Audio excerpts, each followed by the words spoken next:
Students, जैसा कि हम प्रीवियस वीडियोस में इसके लास्ट प्रीवियस वीडियो में डिस्कस कर चुके हैं कि अस्थमा के डिफाइन कर चुके हैं हम लोग asthma, and we have talk about the types of asthma and we have discuss the approaches of the treatment for asthma. Now we will move towards the classification of asthma. The basic idea about the classification we have discussed in previous video. Today we will cover all the drugs that works by bronchodilating mechanism, and they are beneficial in the asthma. We will study in today's video lecture. तो आज हम asthma के जो भी drugs हमारी ब्रोंकोडाइलेशन करके asthma में help करेंगी, क्योंकि हमारी बहुत सिंपल सा कॉन्सेप्ट था कि जो एयर पैसेज का ल्यूमन है वो या तो विसिड सिक्रीशन की वजह से या तो इन्फ्लामेशन की वजह से उसका जो इंटरनल डायमीटर है वो नैरो हो गया है और एयर का जो फ्लो है वहाँ पे वो काफ़ी मिनिमाइज हो गया है, जिसको आप कंबाइंडली कह रहे हैं, इस सभी सिम्टम्स को अस्थमा की कंडीशन कह रहे हैं, और जो कि वजह बनती है कई बार अस्थमेटिक अटैक की. तो उस जो नैरोड ल्यूमेन है, उस नैरोड ल्यूमेन को हम यहाँ पर ब्रोंकोडाइलेशन की बात करेंगे, उन ड्रग्स की बात करेंगे जो उस नैरोड ल्यूमन को डायलेट करेंगे. उन ड्रग्स को हम यहां पे डिस्कस करेंगे. जैसे देखिए, सबसे पहले तीन कैटेगरी, मींस हम ब्रोंकोडाइलेटर की कैटेगरी पढ़ रहे हैं. इसमें हमारी क्या क्या आएगी? सिंपैथोमाइमेटिक्स आएंगी, all the sympathomimetic drugs, all the methyl xanthine derivative, all the anticholinergic drug. These subcategories they falls under the bronchodilating agent in case of asthma. So in today's आज हम वन बाय वन इस सब का mechanism of action का concept समझेंगे, और जो उसके अंदर बेसिक कुछ और साइड में पैरेलल जो कॉन्सेप्ट चल रहे होंगे उनको समझेंगे, और लास्ट में हम इनके साइड इफेक्ट्स को पढ़ेंगे और तीनों को कोरिलेट कर लेंगे. तो सबसे पहले हम बात करते हैं सिंपैथोमाइमेटिक्स की. देखिए, सिंपैथोमाइमेटिक्स में अब बच्चों को क्लियर होना चाहिए, कुछ एग्जाम्पल्स याद होने चाहिए, right?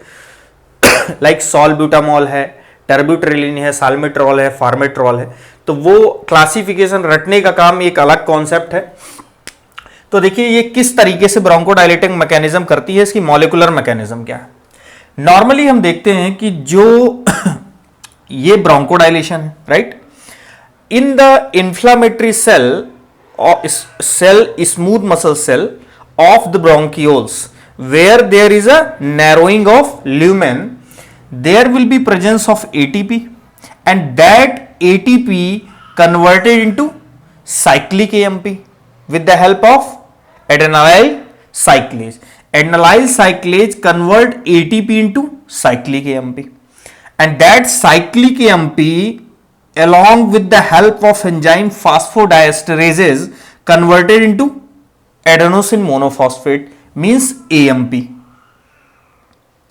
What we have studied कि जो स्मूथ मसल सेल ब्रोंकियोल्स की जहां पे इन्फ्लामेशन हो गया है, जो कि वजह बन रही है इन्फ्लामेशन वजह बन रहा है कॉन्स्ट्रक्शन की, उस सेल की अगर मॉलिक्यूलर मैकेनिज्म देखते हैं तो एटीपी वहां पर है. ATP with the help of what? Adenylyl cyclase converted into cyclic AMP, and cyclic AMP with the help of enzyme phosphodiesterases converted into AMP. ये आपकी नॉर्मल मॉलिक्यूलर मैकेनिज्म है जो उस पर्टिकुलर सेल के अंदर, स्मूथ मसल सेल के अंदर चल रही है. लेकिन इसको किस तरीके से मॉड्यूलेट करके आप उस पर्टिकुलर एयरवेज में आप ब्रोंकोडाइलेशन करेंगे. देखिए, जो भी हम यहां पे सिंपैथोमाइमेटिक्स की बात कर रहे हैं, और बेसिकली हम यहां बात करेंगे बीटा 2 सिंपैथोमाइमेटिक्स की, क्योंकि एयर पैसेज में या ब्रोंकियोल्स में, पल्मोनरी सिस्टम में जो सिंपैथेटिक रिसेप्टर प्रेजेंट होता है वो बीटा 2 प्रेजेंट होता है. तो बीटा 2 एगोनिस्ट हम ड्रग लेंगे. That beta 2 agonist is responsible for forming more and more cyclic AMP, and as we know this cyclic AMP, once there will be higher synthesis of cyclic AMP from ATP under the influence of adenylyl cyclase because of the presence of beta agonist जो हम drug use कर रहे हैं. तो इसकी वजह से more and more cyclic AMP will be formed, and this cyclic AMP is responsible for the bronchodilatory effect, bronchodilation. तो ये साइक्लिक एएमपी अब क्या करेगा, उस नैरोड ल्यूमन को क्या करेगा, ब्रोंकोडाइलेट करेगा। इसलिए यहां पे किसका साइन दे रखा है, प्लस का साइन, मींस यहां पे ब्रोंकोडाइलेशन का इफेक्ट आएगा, राइट। अब देखते हैं क्या होता है। ये प्लस का साइन का मतलब है मींस ये चीज की सिंथेसिस यहां पे बढ़ रही है। अब ये जो पूरा होल डायग्राम है आपके लिए कंसेप्चुअल इसलिए बनाया गया है क्योंकि आप इसके साथ एंटीकोलिनर्जिक की मैकेनिज्म को भी साथ में इस डायग्राम के माध्यम से समझ सकें। तो यहां पे क्या है कि लाइक साइक्लिक एएमपी ब्रोंकोडाइलेशन कर रहा है। चूंकि हम जानते हैं कि ब्रोंको कॉन्स्ट्रिक्शन, जो ब्रोंकियल टोन है, अगर ब्रोंकियल टोन को हम क्या करेंगे, मिनिमाइज करेंगे तो आपका क्या होगा, फाइनली ब्रोंकोडाइलेशन। अगर ब्रोंकियल टोन को हम कंट्रोल कैसे करेंगे, अगर ये ज्यादा हुई तो क्या होगा, ब्रोंको कॉन्स्ट्रिक्शन। अच्छा, ब्रोंको कॉन्स्ट्रिक्शन के लिए कौन सी चीजें रिस्पॉन्सिबल है, पहले हम इस डायग्राम को समझेंगे तब पूरा कॉन्सेप्ट इस ड्रग का समझ पाएंगे। अब क्या हो रहा है, ब्रोंकियल टोन कैसे बढ़ रही है, देखिए यहां पे एसिटाइल कोलिन है, एसिटाइल कोलिन प्लस का sign, it means enhancing the bronchial tone, means responsible for bronchoconstriction, and as acetylcholine is responsible for increasing the bronchial tone and that resulting in bronchoconstriction, it means all the anticholinergic drug, this is cholinergic neurotransmitter acetylcholine working via M3 receptor, ये भी specific है, आपको याद रखना है। This is present in the vascular smooth muscle of bronchioles, means acetylcholine through the M3 receptor in the vascular smooth muscle cells responsible for increasing the bronchial tone and that is resulting in bronchoconstriction. So what we will do, we will use the anticholinergic. Anticholinergic will block this receptor, M3 receptor, and responsible for opposite effect. Opposite effect means bronchodilation.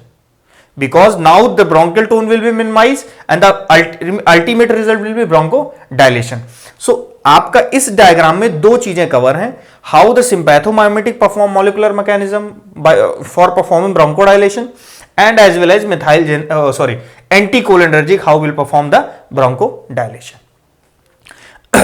अब हम इस mechanism में, इस जो diagram में आपका methyl का जो ड्रग है हमारी, लाइक थियोफाइलिन की हम बात करते हैं इसमें, तो थियोफाइलिन किस तरीके से कहां पे मैकेनिज्म दिख रही है, देखिए यहां पे जैसा कि हम लोग इनिशियल डिस्कस कर चुके हैं, ATP is responsible for formation of cyclic AMP under the influence of adenyl cyclase, beta agonist enhancing the level of CMP and responsible for ब्रोंकोडाइलेशन।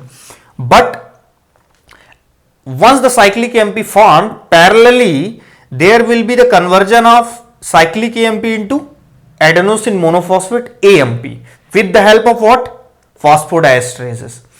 But the drug which falls under the category of methylxanthine like theophylline, methylxanthine का example क्या है, theophylline, this theophylline inhibit this enzyme phosphodiesterases, और basically अगर concept की बात करोगे तो they are mostly specific toward the, क्योंकि फास्फोडाइस्ट्रेसेस आपके कई टाइप्स के होते हैं, तो जीपैट ओरिएंटेड अगर आपसे क्वेश्चन आता है और अगर आपसे पूछता है कि what is the specific phosphodiesterases that maximally influenced by theophylline, तो phosphodiesterases 4 PDE4, that PDE4 that is responsible for conversion of cyclic AMP into AMP is inhibited by theophylline, and once it is inhibited means AMP will not be further formed.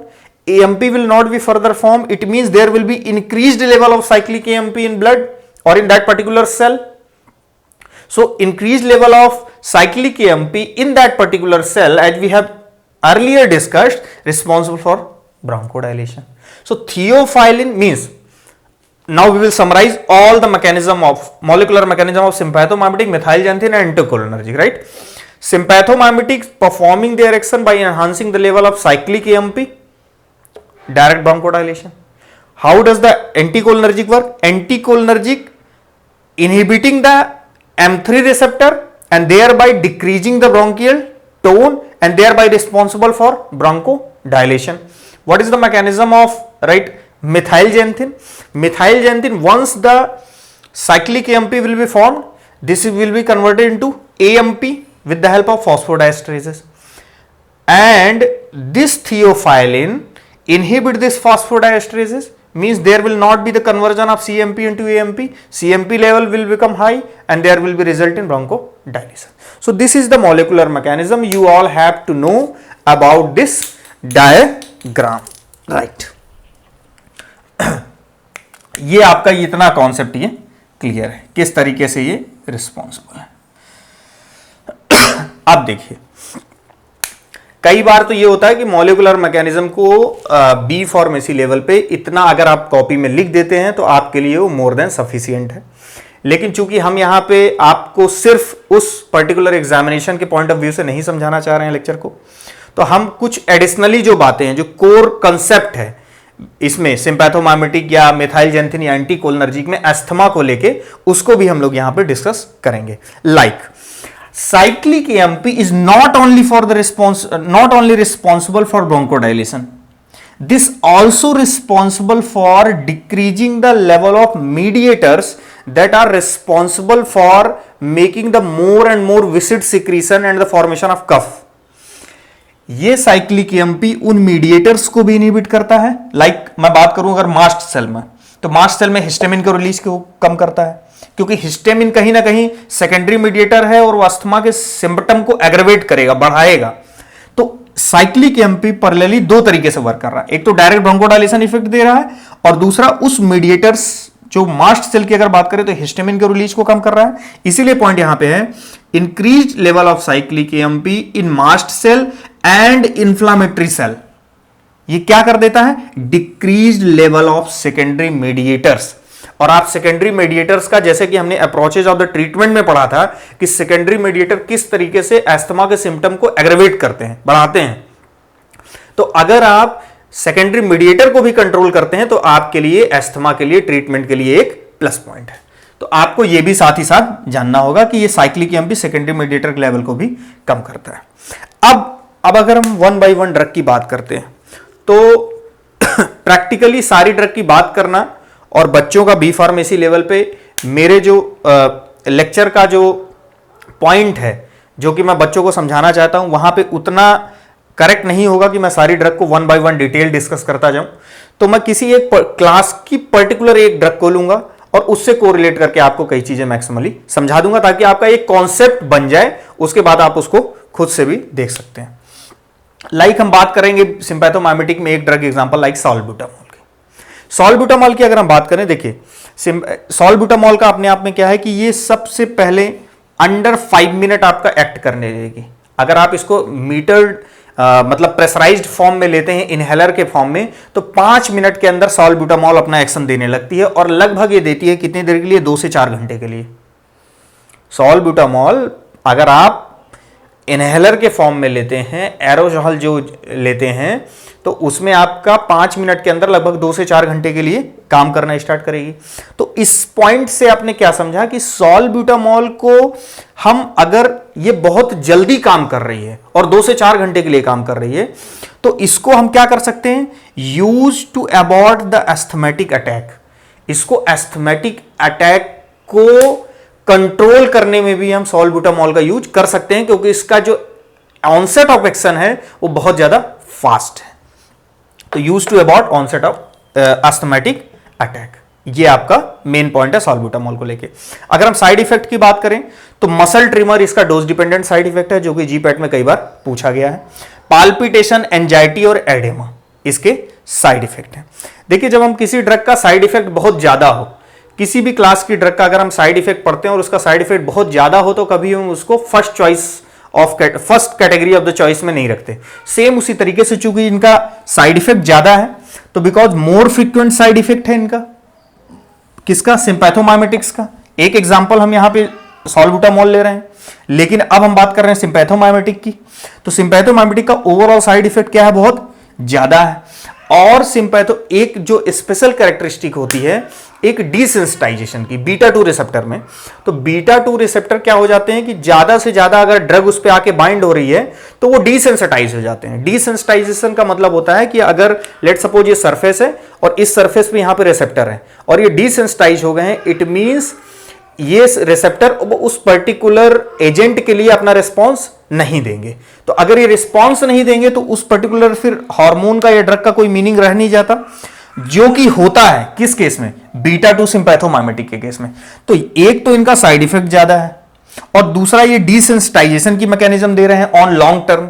Desensitization ऐसे sudden नहीं होता, लंबे समय में अगर use करते हैं तो होता है। लॉन्ग टर्म में डिसेंसिटाइजेशन के दे रहा है और साइड इफेक्ट ज्यादा है, तो इसलिए इसका कभी भी हम long term means round clock regular इसका अस्थमा के केस में लंबे समय तक के लिए ट्रीटमेंट में हम सिंपैथोमाइमेटिक को नहीं रखते हैं। इसको हम केवल रखते हैं शॉर्ट टर्म में ट्रीटमेंट के लिए। लाइक अब अगर सॉल्बुटामॉल की हम बात कर रहे हैं तो अस्थमैटिक अटैक में हेल्प कर रहा है। तो ये एक कॉन्सेप्ट है यहां पे कि आपका लॉन्ग टर्म में हम इसको सॉल्बुटामॉल को यूज नहीं करते हैं। तो ये आपका सिंपैथोमाइमेटिक के बारे में पूरा कॉन्सेप्ट हो गया और थोड़ी सी ये बात हो गई साइड। तो इसमें मेन कॉन्सेप्ट आपका मैकेनिज्म का यहां पे लेके है, डिसेंसिटाइजेशन का कॉन्सेप्ट आपको रखना है, साइड इफेक्ट का कॉन्सेप्ट रखना है, मसल ट्रिमर के बारे में याद रखना है, अस्थमैटिक अटैक इसका ड्यूरेशन ऑफ एक्शन, राइट। इसके बाद हम बात करते हैं मिथाइलजैंथिन की।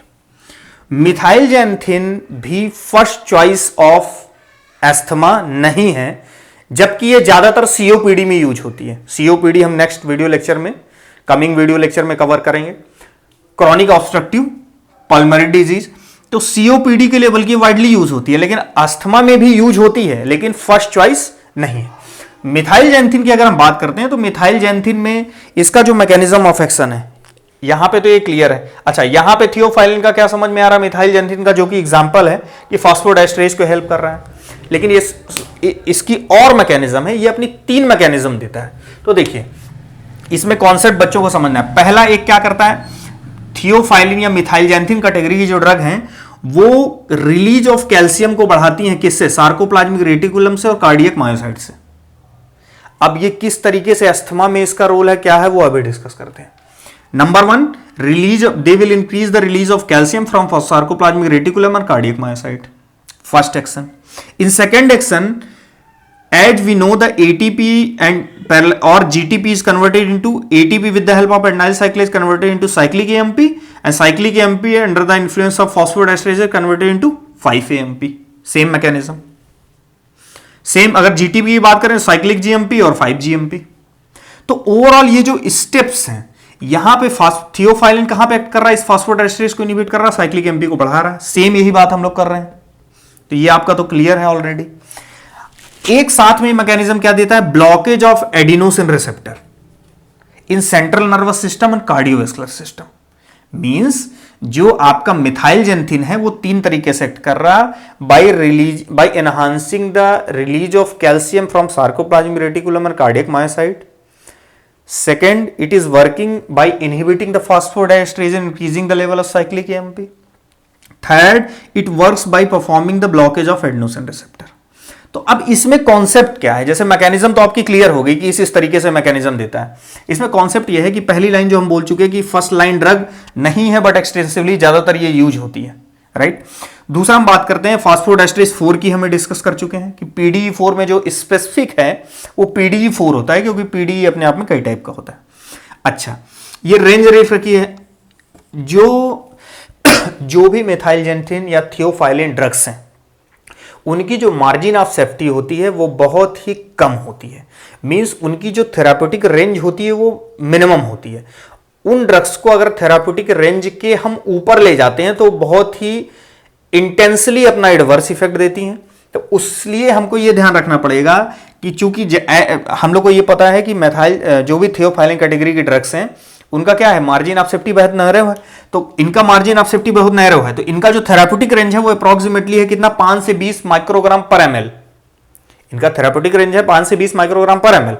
अब हमको इस कॉन्सेप्ट से हमारा क्या समझ में आया कि देखो, अगर एक तो ये क्लियर है कि नैरो थेराप्यूटिक रेंज है, मतलब इसकी नैरो थेराप्यूटिक रेंज का मतलब ये होता है कि जैसे कोई ड्रग की आप 2 से 3 mg यूज कर सकते हो, माइक्रोग्राम यूज कर रहे हो पर ml, तो अगर उसका 4 माइक्रोग्राम पर ml यूज करोगे तो बहुत ज्यादा एडवर्स इफेक्ट आएगा। मींस उसका केवल मार्जिन ऑफ सेफ्टी 2 से 3 के बीच लाई करती है, अदरवाइज उसके अगर आप ज्यादा जाते हैं तो आपको एडवर्स इफेक्ट ज्यादा आने लगेंगे। और कई ड्रग की मार्जिन ऑफ सेफ्टी आप 50 mg भी ले रहे हो तो कोई दिक्कत नहीं, 100 mg भी ले रहे हो तो 200 mg भी, तो उनकी मार्जिन ऑफ सेफ्टी ज्यादा होती है, हम लोग बोलते हैं।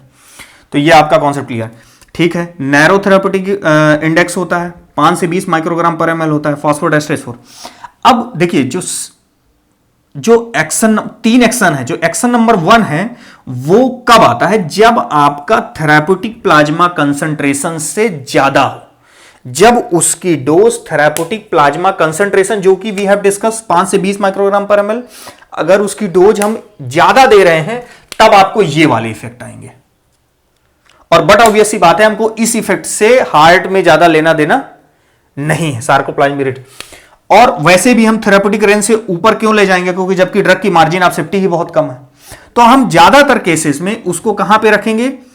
एट कंसंट्रेशन, थेराप्यूटिक रेंज में ही रखेंगे उसको, थेराप्यूटिक रेंज से ऊपर नहीं ले जाएंगे, जो कि हम एक्शन 1 देखने के लिए करते हैं।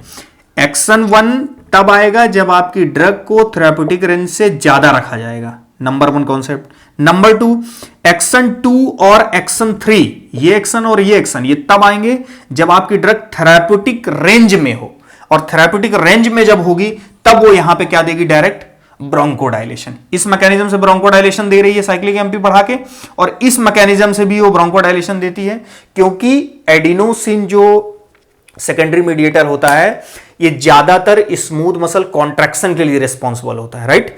तो जब ये स्मूथ मसल कॉन्ट्रैक्शन के लिए रिस्पॉन्सिबल है और सबसे ज्यादा एक्सटेंसिवली जो इसका इफेक्ट होता है वो smooth muscle of the bronchioles होता है। तो smooth muscle of the bronchioles को अगर कॉन्ट्रैक्ट करेगा, तो अगर आप एडेनोसिन को रोक देते हैं तो कॉन्ट्रैक्ट ना होकर क्या होंगे? डायलेट होंगी। हमारा पर्पज यहां क्या है? ब्रोंकोडाइलेशन का, राइट? क्योंकि तीनों ड्रग ब्रोंकोडाइलेशन कर रही हैं। तो इस तरीके से हम देखेंगे कि by blocking the adenosine receptor this will resulting into the ब्रोंकोडाइलेशन। तो आपका ये कॉन्सेप्ट क्लियर हुआ। ये 3 चीजें यहां पे 520 फास्फोरेट, ये सब आपको ध्यान रखना है। साइड इफेक्ट में इसके हेडेक है, ट्रिमर है, फ्लैशिंग है और डायूरेसिस है, और भी कई चीज, और भी कई सारे साइड इफेक्ट्स होते हैं इनके। तो आपका मेन, आपको ये साइड इफेक्ट्स याद रखने हैं। अब हम बात करेंगे, चूंकि हमने ज्यादा डिस्कस नहीं किया, सिंपैथोमाइमेटिक हमारा कॉन्सेप्ट क्लियर है और क्लियर है हमारा मेथाइलजेंथिन थियोफाइलिन। अब हम एंटीकोलिनर्जिक के बारे में थोड़ा पढ़ेंगे। As we have discuss the acetylcholine which is a cholinergic neurotransmitter by acting over the M3 receptor responsible for increasing the bronchial tone that is resulting in the bronchoconstriction. But in case of asthma we do not require bronchoconstriction. What we need to exert bronchodilation, and thereby we use anticholinergic that inhibit M3 receptor. And once the M3 receptor is inhibited, this will result in the decrease in bronchial tone and that resulting in bronchodilation. ये आपका पूरा clear concept है। अच्छा, anticholinergic के बारे में आपको ये कॉन्सेप्ट बिल्कुल ध्यान में रखना है, जो कि एक पॉइंट यहां पे मैंने मेंशन कर रखा है कि एंटीकोलिनर्जिक में जो भी लार्जर एयरवेज होंगी, जो ब्रोंकस होंगे, we are not talking about bronchioles, we are not talking about smaller passages, we are talking about larger airways. In larger airways, it means in bronchus there will be highly innervation of vagal nerve, there will be highly innervation of vagal nerve. So by sensitizing the vagal nerve, right, by inhibiting the vagal tone, we will inhibit acetylcholine. By inhibiting the vagal tone, we will inhibit acetylcholine, and once we inhibit the acetylcholine, it means we are producing anticholinergic effect, and that is responsible for bronchodilation. तो इस concept को ये याद रखना है कि कभी भी जो एंटीकोलिनर्जिक ड्रग है वो लार्जर एयरवेज में ही वर्क करेंगी, जबकि जो बीटा 2 सिंपैथोमाइमेटिक है और मेथाइलजेंथिन है वो आपकी स्मॉलर ब्रोंकियोल्स में एक्ट करती हैं। तो आपका ये कॉन्सेप्ट एंटीकोलिनर्जिक के लिए आपको बहुत क्लियर होना चाहिए कि आपके लार्जर एयर पैसेजेस में ही ये काम करती हैं वेगल नर्व के थ्रू, और ये by blocking the M3 receptor. So in today's video lecture, I think as we have discussed the mechanism of action of all the bronchodilatory drugs like sympathomimetic, methylxanthine and anticholinergic, and we have discussed the side effect of that drug, and we have also discussed the parallel concept, some crucial concept, जो main concept है वो हम पढ़ चुके हैं। तो later on, अब next video lecture में हम कई बार पढ़ेंगे कि जो हमारी, जैसे हमने अप्रोचेज ऑफ द ट्रीटमेंट में पढ़ा था, मास्ट सेल स्टेबलाइजर किस तरीके से हेल्प करती हैं, ल्यूकोट्राइन एंटागोनिस्ट कैसे होते हैं, कार्टिकोस्टेरॉइड कैसे होते हैं, तो ये हम नेक्स्ट वीडियो लेक्चर में हम कवर करेंगे। तो आप, आई होप कि आपको ये वीडियो लेक्चर, आपको पूरा कॉन्सेप्ट क्लियर हो गया होगा। Thank you very much.